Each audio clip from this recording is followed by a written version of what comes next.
मोतीनगर गांव में एक रिक्शे वाला भीमा अपनी बीवी बेला के साथ एक छोटी सी झोपड़ी में रहते थे। वो बहुत गरीब थे। रिक्शा चलाकर जो भी कमाई होती थी उसी से घर चलाते थे। रिक्शे वाले की बीवी बहुत लालची और अकड़ू थी। बस सजने संवरने में ही लगी रहती थी। भीमा को देर रात तक रिक्शा चलाने को बोलती थी। एक दिन भीमा रिक्शा जल्दी चलाकर घर लौट आता है। अरे भगवान, कहाँ हो? जरा पानी तो पिलाना।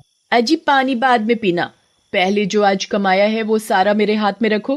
भीमा वहाँ बिछी खाट पर बैठ जाता है और सारे पैसे अपनी बीवी के हाथ में देता है। ये लो भगवान, आज की कमाई। आज बस इतना ही? बाकी पैसे तुमने छुपा तो नहीं लिए? वो आज मैं जल्दी घर आ गया ना, तो ज्यादा नहीं कमा पाया। बेला गुस्से से भीमा को देखती है। अच्छा ठीक है, कल जल्दी जाना और देर से आना, और ज्यादा पैसे भी कमा कर आना। रात हो जाती है। दोनों सो जाते हैं और सुबह जल्दी उठकर अपना रिक्शा लेकर भीमा चला जाता है। जब बेला की सुबह आंख खुलती है तो उसका पति उसे सोया हुआ नहीं दिखता। अच्छा, आज तो जल्दी चले गए। ठीक है ना, आज ज्यादा पैसे कमाएंगे। भीमा अपना रिक्शा लेकर सड़क पर जा रहा होता है और रिक्शा रोकता है। अरे ओ रिक्शा वाले भैया, रिक्शा रोको। भीमा रिक्शा रोक लेता है। साहब, कहाँ जाना है? भारतपुर जाना है, चलोगे क्या? हाँ, चलूंगा साहब। कितने पैसे लोगे? 20 रुपए साहब। 20 रुपए? नहीं नहीं, मैं तुम्हें 10 रुपए दूंगा। चलना है तो चलो। भीमा अच्छा और ईमानदार इंसान होता है तो वो 10 रुपए में भी मान जाता है। अच्छा साहब, ठीक है, बैठ जाइए रिक्शे में। आदमी रिक्शे में बैठ जाता है और भीमा उस आदमी को भरतपुर उतार देता है। उस आदमी के जाने के बाद भीमा की नजर रिक्शे के पीछे वाली सीट की तरफ जाती है। वो देखता है कि वो आदमी रिक्शे में अपना कोई थैला जल्दी में होने के कारण भूल जाता है। भीमा वो सामान उस आदमी को वापस लौटाने के लिए जैसे ही मुड़ता है तो वो देखता है कि वो आदमी तो बहुत दूर चला गया होता है। अब भीमा सोचता है कि ये सामान मैं उसको उसके घर जाकर दे दूंगा। सुबह से रात हो जाती है। रात के 11 बज जाते हैं। भीमा अब घर जाने की सोचता है। अब मुझे घर चलना चाहिए, बहुत देर हो गई है। आज भी कुछ ज्यादा पैसे हाथ नहीं आए। बेला फिर कुछ खरी खोटी सुनाएगी। भीमा उदास मन से घर चल पड़ता है। घर पहुंचकर रोज की तरह सारे पैसे अपनी बीवी को दे देता है। अरे मेरी किस्मत फूट गई थी, मेरे माँ बाप ने ऐसे आदमी से शादी कर दी।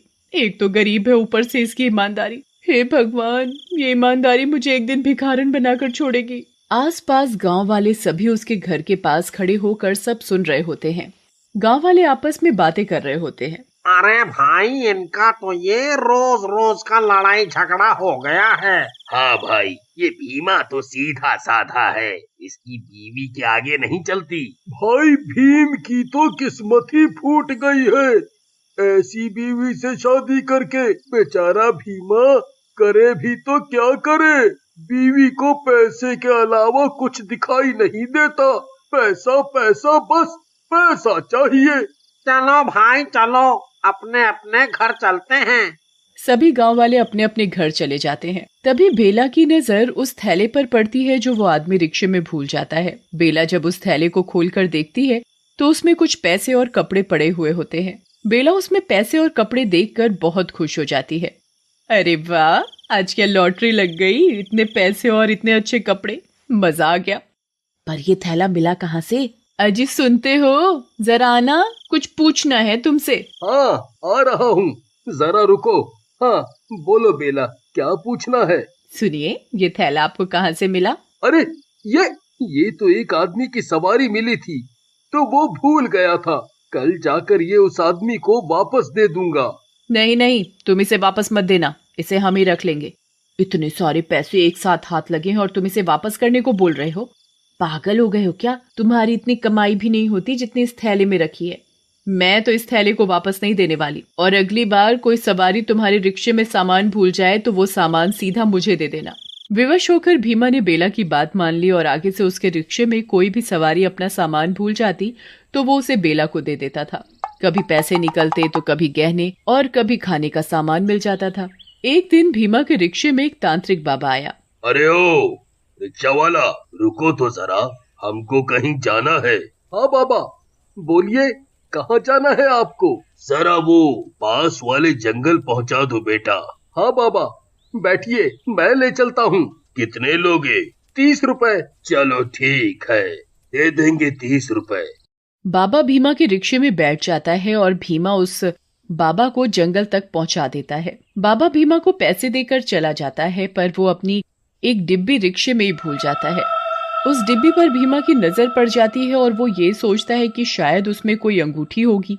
भीमा उस डिब्बी को खोलता है और उसमें से एक भूत निकलकर भीमा के अंदर घुस जाता है। अरे वाह, आखिरकार उस छोटी सी डिब्बी से निकलकर ये इंसान का शरीर मिल ही गया।